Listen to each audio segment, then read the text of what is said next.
Finally ನಮ್ಮ ಸ್ಟೇಜ್ಗೆ ನಮ್ಮ crazy star ಚಿಕ್ಕ ವಯಸ್ಸಿಂದ ನಿಮ್ಮನ್ನು ನೋಡ್ಕೊಂಡು ಬೆಳೆದಿರೋರು ನಾವು ಹೊಸ ಹುಡುಗರುಗಳು ತಪ್ಪು ಮಾಡ್ತಾ ಇರ್ತೀವಿ ಅಂಡ್ ಒಳ್ಳೆದನ್ನು ಮಾಡ್ತಾ ಇರ್ತೀವಿ, ಸಿನಿಮಾಗಳು ಮಾಡ್ತಾ ಇರ್ತೀವಿ, ಕಲಿತಾ ಇದ್ದೀವಿ ನಿಮ್ಮ ಹಾದಿನಲ್ಲಿ.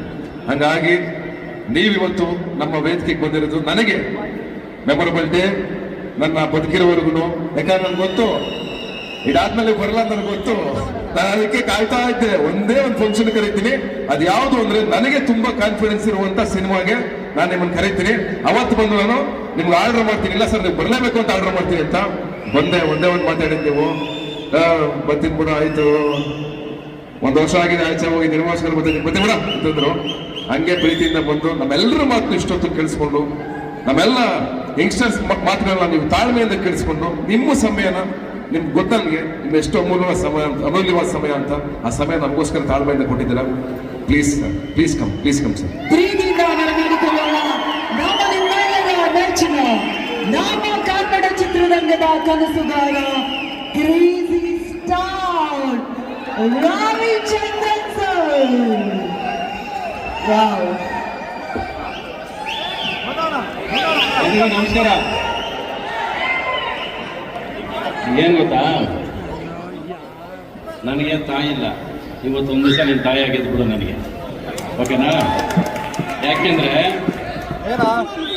ನನ್ನ ಪಿಕ್ಚರ್ ಯಾವುದೇ ರಿಲೀಸ್ ಆದ್ರೂ ನಮ್ಮಮ್ಮ ಬಂದು ನೋಡ್ತಾ ಇದ್ದಿದ್ದು ಈ ಥಿಯೇಟ್ರಲ್ಲೇ. ಇಲ್ಲಿ ಪ್ರಮೋದ್ ಥಿಯೇಟ್ರ್ ಇರೋದು ಇಲ್ಲ ಇಲ್ಲಿ, ಇಲ್ಲ ಅಲ್ಲಿರೋದು. ಸೊ ಇಲ್ಲೆಲ್ಲ ಒಂದ್ ಕಡೆ ನಮ್ಮಮ್ಮ ಎಲ್ಲ ಕೂತಿರ್ತಾರೆ. ಇವತ್ತು ನಾನು ಅವ್ರ ಜಾಗದಲ್ಲಿ ಕೂತ್ಕೊಂಡು ನೆನೆಸ್ಕೊಳ್ತೀನಿ ಅವ್ರನ್ನ.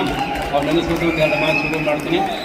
ಅವ್ರು ಯಾವಾಗಲೂ ಒಂದೊಂದು ಪಿಕ್ಚರ್ ನೋಡ್ಕೊಂಡು ಬಂದಾಗಲೂ ಕೂಡ ಅವ್ರು ಬರ್ತಾ ಇದ್ದ ಸಿನಿಮಾ ನೋಡೋದಕ್ಕೆ ಅಲ್ಲವೇ ಇಲ್ಲ, ಸಿನಿಮಾ ನೋಡಿರ್ತಾರೆ.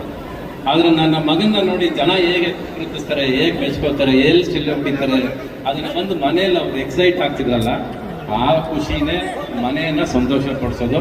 ಅದು ನಿನ್ನ ಮಗಳು, ನಿನ್ನ ತಾಯಿ. ನನಗೆ ನಿನ್ನ ಟ್ರೈಲರು ಕಾಣಿಸ್ಲಿಲ್ಲ, ನೀನು ಹಾಡು ಕೇಳಿಸ್ಲಿಲ್ಲ, ಏನೂ ಕೇಳಿಸ್ಲಿಲ್ಲ, ನಿನ್ನ ಕಣ್ಣಲ್ಲಿ ನೀರು ಕಾಣಿಸ್ತು, ಅದು ಹೊರಗೆ ಬರಲಿಲ್ಲ, ಅಲ್ಲೇ ಅರ್ಧ ಗೆದ್ದಾಯ್ತು. ನೀನು ಒಳಗಿಟ್ಕೋಬೇಕು, ಗಂಡಸಾದ್ರು ಯಾವತ್ತು ಕಣ್ಣೀರು ಹಾಕ್ಬಾರ್ದು, ಒಳಗಿಟ್ಕೋಬೇಕು. ಆ ಸಿನಿಮಾ ಮೇಲೆ ಎಷ್ಟು ಪ್ರೀತಿ ಇದೆ, ಎಷ್ಟು ಆಸೆ ಇದೆ, ಎಷ್ಟು ಕನಸು ಕಟ್ಕೊಂಡಿದೆ ಅನ್ನೋದು ನಿನ್ನ ಮಾತು ಹೇಳುತ್ತೆ. ನಿನ್ನ ಜೊತೆ ಬಂದಿರೋ ಸ್ನೇಹಿತರೆಲ್ಲ ಹೇಳ್ತಾರೆ. ಸೊ ನಿನ್ನ ಕನಸು ನಿಜ ಆಗಲಿ, ಆಸೆ ನಿಜ ಆಗಲಿ. ನಾನು ಒಂದೊಂದು ಹೇಳ್ತೀನಿ ರೀ, ಹೆಣ್ಮಕ್ಳಿಗೆ ಡೆಲಿವರಿ ಪೈನ್ ಅಂದರೆ ಗೊತ್ತು. ಆದರೆ ಪ್ರತಿ ಸಿನಿಮಾ ಮಾಡಬೇಕಾದ್ರೆ ಪ್ರತಿ ಒಂದು ದಿನ ಡೆಲಿವರಿ ಪೈನೇ. ಆದರೆ ಆಪರೇಷನ್ ಮಾಡೋದು ನೀವುಗಳು, ಸಿಸೇರಿಯನ್ ಮಾಡೋದು ನೀವುಗಳೇ. ಫಸ್ಟ್ ಏನಾದ್ರು ಒಂದು ಆಪರೇಷನ್ ಮಾಡ್ರಿ. ಆಪರೇಷನ್ ಮಾಡಿದ್ರೆ ಎಲ್ಲ ಪಿಕ್ಚರ್ ಅಲ್ಲಲ್ಲೇ ಸುತ್ತೋಗುತ್ತಲ್ಲ, ಬದುಕ್ಸ್ರಿ ಫಸ್ಟ್, ಅಲ್ವಾ? ಬದುಕ್ಸ್ರಿ ಫಸ್ಟ್. ಯು ಶುಡ್ ಅಲೌ, ನೋಡ್ಬೇಕು, ಸಿನಿಮಾನ ನೋಡಬೇಕು. ಫಸ್ಟ್ ಆಫ್ ಆಲ್ ಥಿಯೇಟ್ರಿಗೆ ಹೋಗ್ಬೇಕಾದ್ರೆ ಪ್ರತಿಯೊಬ್ಬರಿಗೂ ಇವತ್ತೊಂದು ರಿಕ್ವೆಸ್ಟ್, ಪ್ರೇಕ್ಷಕರಾಗಿ ಸಿನಿಮಾಗೆ ಹೋಗ್ರಿ, ವಿಮರ್ಶೆ ಮಾಡಕ್ ಮಾತ್ರ ಸಿನಿಮಾಗೆ ಹೋಗ್ಬೇಡಿ. ವಿಮರ್ಶೆ ಮಾಡೋದು ಐಡಿಯಾನೇ ಕೂತಿರ್ತೀರ, ಕೂತ್ಕೊಂಡು ಕಮೆಂಟ್ ಮಾಡೋದು, ಲೈಕ್ ಮಾಡೋದು, ಕಮೆಂಟ್ ಮಾಡೋದು, ಲೈಕ್ ಮಾಡೋದು. ಯಾವನ್ ಕೇಳಿದ ನಿಮ್ ಕಮೆಂಟ್ನ? ಅದ್ರಲ್ಲಿ ₹1 ದುಡ್ಡು ಬರಲ್ಲ. ಅದ್ರಲ್ಲಿ ಫಸ್ಟ್ ಆ ಲೈಕ್ ಸಾಯೋದನ್ನ ಬಿಡ್ರಿ. ಸಿನಿಮಾದವ್ರು ಅವ್ರನ್ನ ನೀವು ಸಿನಿಮಾ ಥಿಯೇಟರ್ ಸಿನಿಮಾ ನೋಡ್ತಿರ್ತಾರೆ, ಅವ್ರು ತಗೊಂಡು ಕ್ಯಾಮ್ರಾ ಇಟ್ಕೊಂಡು ಕೂತಿರ್ತೀರಾ, ಅವ್ರು ಸಿನಿಮಾ ನೋಡಿದ್ಬಿಟ್ಟು ನಗ್ತಾ ಕೂತಿರ್ತಾರೆ, ನಗು ಬರ್ದವ್ರು ನಗ್ತಾ ಕೂತಿರ್ತಾರೆ ಥಿಯೇಟರ್. ಏನಕ್ಕೆ ಕೊಡ್ತೀರ ಅವ್ರನ್ನ? ಪ್ರೇಕ್ಷಕನ್ನ ಸಿನಿಮಾ ಥಿಯೇಟ್ರಲ್ಲಿ ಪಿಕ್ಚರ್ ನೋಡಕ್ ಬಿಡ್ರಿ. ಅವನು 2.5 ಗಂಟೆ ಅವ್ನು ಮೈ ಮರ್ಸಿದ್ರೆ ನೀನು, ಅದು ಸಿನಿಮಾ ಆಗೋದು. ನೀವು ಅವನಿಗೆ ಹೋಗಿ ಪಿಕ್ಚರ್ ಶೂಟ್ ಮಾಡ್ಕೊಂಡು ಅವನನ್ನ ಆಕ್ಟ್ ಮಾಡಿ, ಇವತ್ತು ಪ್ರೇಕ್ಷಕರನ್ನ ಕೂಡ ಆಕ್ಟರ್ ಮಾಡಾಕ್ಬಿಟ್ಟಿದ್ರ. ಥಿಯೇಟ್ರಿಂದ ಆಚೆ ಬರಂಗಿಲ್ಲ, ಮೈಕ್ ತಗೊಂಡಾಗ ಮೈಕ್ ತುರುಗಿಸ್ಬಿಡ್ತೀರ, ಹೆಂಗಿದೆ ಪಿಕ್ಚರು, ಹೆಂಗಿದೆ ಪಿಕ್ಚರು, ಹೆಂಗಿದೆ ಪಿಕ್ಚರ್ ಅಂತ. ಏನ್ ಹೇಳ್ತೇವೆ ಅವನು? ಏನ್ ಹೇಳಕ್ಕಾಗತ್ತೆ ಪಿಕ್ಚರ್ ಬಗ್ಗೆ? ಈಗ ನಮ್ಮನ್ನು ಕರೆದಿದ್ಯಾ, ನಾವೇನ್ ಹೇಳಕ್ಕಾಗತ್ತೆ? ನಾವು ಚೆನ್ನಾಗಿ ಆಗ್ಲಿ ಅಂತ ಬಯಸ್ಬೋದು, ಬಟ್ ಚೆನ್ನಾಗಿ ಮಾಡ್ಬೇಕಾಗಿರೋ ಕೆಲಸ ನಿಮ್ದು.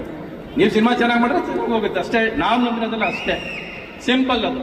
ಸೊ ಫಸ್ಟ್ ಪ್ರೇಕ್ಷಕರು ನೀವು, you should learn to deliver the babies ನಾವು, ಇಲ್ಲಾಂದ್ರೆ ಪ್ರಯೋಜನ ಇಲ್ಲ. ಥಿಯೇಟರ್ಗೆ ಹೋಗ್ತಿರೋ ಬಿಡ್ತಿರಲ್ಲ ನೀವು. ಸಿನಿಮಾ ಒಬ್ಬ ಪ್ರೀತಿಯಿಂದ ಮಾಡಬೇಕಾರೆ ಹೋಗ್ರಿ ಫಸ್ಟ್ ಥಿಯೇಟರ್ ಒಳಗೆ. ಒಬ್ಬನಿಗೋಸ್ಕರ ಒಂದು ₹100 ಟಿಕೆಟ್ ಕೊಟ್ಟು ಸಿನಿಮಾ ನೋಡೋದಿಲ್ವಾ? ಆಯ್ತು, ₹100 ಕಳೀರಿ, ಚೆನ್ನಾಗಿಲ್ಲ ಅಂದ್ರೂ ಪರವಾಗಿಲ್ಲ. ಆಸೆ ಪಟ್ಟು ಸಿನಿಮಾ ಮಾಡೋಕೆ, ಕನಸು ಕಟ್ಟು ಸಿನಿಮಾ ಮಾಡೋಕೆ ಒಂದು ₹100 ಕೊಡೋಕ್ಕಾಗಲ್ವೇನ್ರಿ? ಯಾರ ಕೈಲಿ ಒಬ್ಬೊಬ್ಬರು ಪ್ರೇಕ್ಷಕರು ಕೊಡೋಕ್ಕಾಗಲ್ವೇನ್ರಿ? ಕೊಡ್ರಿ. ಒಂದಷ್ಟು ಸಿನಿಮಾ ಗೆಲ್ಸ್ರಿ, ಏನು ಹೋಗಲ್ಲ, ಗಂಟೇನು ಹೋಗೋದಿಲ್ಲ. ಮೊಬೈಲ್ ಯಾವತ್ತು ಬಿಡ್ತಿರೋ, ಕಮೆಂಟ್ ಹಾಕೋದು, ಲೈಕ್ ಹಾಕೋದು ಬಿಡ್ತಿರೋ, ಅದು ಚೆನ್ನಾಗಿರುತ್ತೆ. ಫಸ್ಟ್ ಅಷ್ಟೇ. ಥಿಯೇಟರ್ ಒಳಗೆ ಮಾತ್ರ ಮೊಬೈಲ್ ಹೋದ್ರೆ ಹೋಯ್ತು. ಬಿಕಾಸ್ ನೀವು ಸಿನಿಮಾ ನೋಡೋರು ಫಸ್ಟ್ ಒಂದು ರೀಲ್ ಸಿನಿಮಾ ಆಗಿರಲ್ಲ, ಲೈಕ್ ಸ್ಟಾರ್ಟ್ ಆಗ್ಬಿಡ್ತು, ಕಮೆಂಟ್. ಒಂದು ರೀಲಲ್ಲಿ ಏನು ಗೊತ್ತಾಗುತ್ತೆ ಸಿನಿಮಾ ಚೆನ್ನಾಗಿದೆ ಚೆನ್ನಾಗಿಲ್ಲ ಅಂತ? ಕಮೆಂಟ್ ಮಾಡೋದು ಮುಖ್ಯನಾ? ಪ್ರತಿ ಒಂದರಲ್ಲೂ ಕೊಂಕು ಕಂಡಿಡಿಯೋದೇ ಮುಖ್ಯನಾ ಎಲ್ಲರಿಗೂ? ಕೊನೆಯವರೆಗೂ ಸಿನಿಮಾ ನೋಡ್ರಿ, ಪ್ರೀತಿಯಿಂದ ಒಂದು ಸಿನಿಮಾ ನೋಡ್ರಿ, ಆಮೇಲೆ ಚೆನ್ನಾಗಿಲ್ಲ ಚೆನ್ನಾಗಿದೆ ಅನ್ನೋದು ನಮ್ಮ ಥಿಯೇಟ್ರ್ ಕಲೆಕ್ಷನ್ ಕಾಣಾಗಿ ಹೇಳುತ್ತೆ. ಅದು ಫಸ್ಟು. ನಾವು ಎಷ್ಟು ಪ್ರೀತಿಯಿಂದ ಸಿನಿಮಾ ಮಾಡಿದ್ವಿ ಅವನು ಮುಂದೆ ಗೊತ್ತಾಗಿತ್ತು ನನಗೆ. ಅವ್ನು ತುಂಬ ಪ್ರೀತಿಯಿಂದ ಸಿನಿಮಾ ಮಾಡಿದ್ದಾನೆ, ತುಂಬ ಶ್ರಮ ಪಟ್ಟಿದ್ದಾನೆ, ತುಂಬ ಆಸೆಯಿಂದ ಸಿನಿಮಾ ಮಾಡಿದ್ದಾನೆ. ಇಷ್ಟೇ ಅಲ್ವಾ ನಾವು ಮಾಡೋಕ್ಕಾಗೋದು? ಇದ್ರ ಮೇಲೆ ಇನ್ನೇನು ಮಾಡೋಕ್ಕಾಗುತ್ತೆ ನಮ್ಮ ಸಿನಿಮಾ ಬಗ್ಗೆ ಅಲ್ವಾ? ನಾವೆಲ್ಲ ಸಿನಿಮಾ ಚೆನ್ನಾಗಿದೆ ಚೆನ್ನಾಗಿಲ್ಲ ಗೊತ್ತಿಲ್ಲ, ನಾವು ಸಿನಿಮಾ ನೋಡೇ ಇಲ್ಲ. ನಾವು ಸುಮ್ಮನೆ ಸಿನಿಮಾ ಬಗ್ಗೆ ಬುರಡೆ ಬಿಟ್ಕೊಂಡು ಕೂತ್ಕೊಂಡ್ರು ಪ್ರಯೋಜನ ಇಲ್ಲ. ನೀವು ಬನ್ನಿ ಮೇಡಮ್, ಇಲ್ಲಿ ಮೇಡಮ್, ಸರ್ ಬನ್ನಿ, ಬನ್ನಿ. ನಾನೇ ಪ್ರಶ್ನೆ ಕೇಳ್ತೀನಿ, ಸಿನಿಮಾ ಹೇಗಿತ್ತು? ಸುಳ್ಳಿಲ್ಲದೆ ನಿಜ ಹೇಳಿ.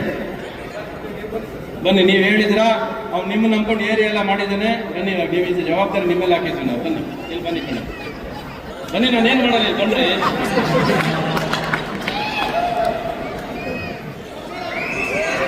ಸರ್ ಸಿನಿಮಾ ನೋಡಿದ್ದೀರಲ್ವಾ? ಎಲ್ರಿಗೂ ನಮಸ್ಕಾರ. ನಾವು ಸಿನಿಮಾವನ್ನ ನೋಡಿದ್ದೀವಿ. ಎಲ್ಲ ಪಾತ್ರಗಳು ಅದ್ಭುತವಾಗಿ ಬಂದಿದೆ. ಸಬ್ಜೆಕ್ಟು ಏನು ತಗೊಂಡಿದಾರೋ ಆ ಸಬ್ಜೆಕ್ಟ್ ಬಹಳ ಅದ್ಭುತವಾದಂಥ ಸಬ್ಜೆಕ್ಟು.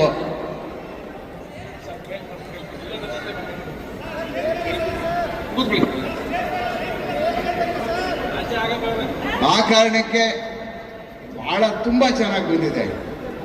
ಯಾಕೆ ನನ್ನ ಮಗಳು ಮಾಡ್ಬಿಟ್ಟಿದ್ದಾಳೆ ಅಂತ ಹೊಗಳುವಂಥದ್ದಲ್ಲ, ಬಹಳ ಕಷ್ಟಪಟ್ಟಿದ್ದಾರೆ. ನನ್ನ ಕೊನೆಯಲ್ಲಿ ರೋಷ ಆಗ್ಬಿಡ್ತು ನಿಜವಾಗ್ಲೂ. ನಾನೊಬ್ಬ ರಿಯಲ್ ಪೊಲೀಸ್ ಮನ್. ಇಷ್ಟು ಬೇಗ ಪೊಲೀಸ್ ಹೊಟ್ಟೋಗ್ಬಿಡ್ತಲ್ಲ ಅಂತ ಪ್ರತಿ ದಿವಸ ಹೊಟ್ಟೆ ಕೊಡುವಂಥವನು, ಕೈಯಿಂದ ಬೇಗ ಹೊಟ್ಟೈತಲ್ಲ ಪೊಲೀಸು ಅಂತ. ಹಾಗೆ ಸಿನಿಮಾ ನೋಡಿದಾಗ ಮೈಯೆಲ್ಲ ಒಂಥರ ಬೆಂಕಿ ಆಯಿತು.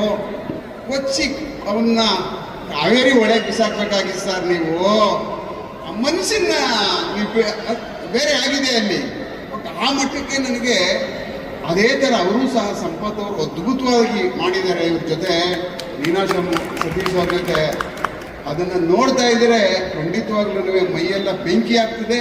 ಮತ್ತು ಅದ್ಭುತವಾಗಿ ಬಂದಿದೆ. ದಯಮಾಡಿ ತಾವೆಲ್ಲ ಥಿಯೇಟ್ರ್ಗಳಿಗೆ ಬಂದು ಪಿಕ್ಚರ್ನ ಭಾಳ ಎಂಜಾಯ್ ಮಾಡ್ತೀರಿ, ಖುಷಿ ಪಡ್ತೀರಿ. ಮತ್ತು ಎಲ್ಲ ಲ್ಯಾಂಗ್ವೇಜ್ಗಳಲ್ಲೂ ಸಹ ಇದನ್ನು ಭಾಳ ಇಷ್ಟಪಡ್ತಾ ಇದ್ದಾರೆ. ದಯಮಾಡಿ ನಾವೆಲ್ಲ ಥಿಯೇಟ್ರಿಗೆ ಹೋಗೋಣ. ಸುಮ್ಮನೆ ಎಲ್ಲೋ ಕೂತ್ಕೊಂಡು ಯಾರೋ ಹೇಳಿದ್ನ ಮಾತು ಕಟ್ಕೊಂಡು ನಾವು ಸಿನಿಮಾಗಳನ್ನ ಸೋಲಿಸ್ಬಿಡ್ತಾ ಇದ್ದೀವಿ. ಕನ್ನಡ ಸಿನಿಮಾಗಳನ್ನ ಸುಮ್ಮನೆ ಕಾಮೆಂಟ್ ಮಾಡೋದು, ಯಾರೋ ಹೇಳಾದ್ಮೇಲೆ ಕೇಳುವಂಥದ್ದು ನಾವೆಲ್ಲ ಮಾಡಿ ಈಗಾಗಲೇ ಬೇರೆ ತೆರೆಮರೆಗೆ ಸರಿದು ಹೋಗ್ಬಿಡ್ತಾ ಇದ್ದೀವಿ. ಆದರೆ ಬೇರೆ ಲ್ಯಾಂಗ್ವೇಜ್ಗಳಿದ್ದಾವೆ, ಬೇರೆ ಭಾಷೆಗಳೆಲ್ಲ ಭಾಳ ಅದ್ಭುತವಾಗಿ ಬೆಳೀತಾ ಇದ್ದಾವೆ. ನಾವೆಲ್ಲ ಥಿಯೇಟ್ರಿಗೆ ಹೋಗಿ ಮಾತ್ರ ನಾವು ಕೂತ್ಕೊಂಡು ನೋಡಿ ಆಮೇಲೆ ನಮ್ಗೆ ಏನು ಅನ್ನಿಸ್ತದೋ ಅದನ್ನು ನಾವು ಬೇರೆ ಮಾತಾಡಿದ್ರೆ ಸರಿ ಇರ್ತದೆ. ಅದಕ್ಕೆ ಮೊದಲೇ ಮಾತಾಡಿ ನಮ್ಮನ್ನು ನಾವು ಕೊಂದ್ಕೊಳ್ಳುವಂಥದ್ದು ಮಾಡಬಾರ್ದು. ನನಗೆ ಮಾತಾಡೋಕ್ಕೆ ಅವಕಾಶ ಮಾಡಿಕೊಟ್ಟಂಥ ರವಿಚಂದ್ರನ್ ಸಾಹೇಬರಿಗೆ ನನ್ನ ಅತ್ಯಂತ ಎತ್ತರದ ನಮನಗಳು. Thank you. ಜೈ ಕರ್ನಾಟಕ, ಜೈ ಸರ್.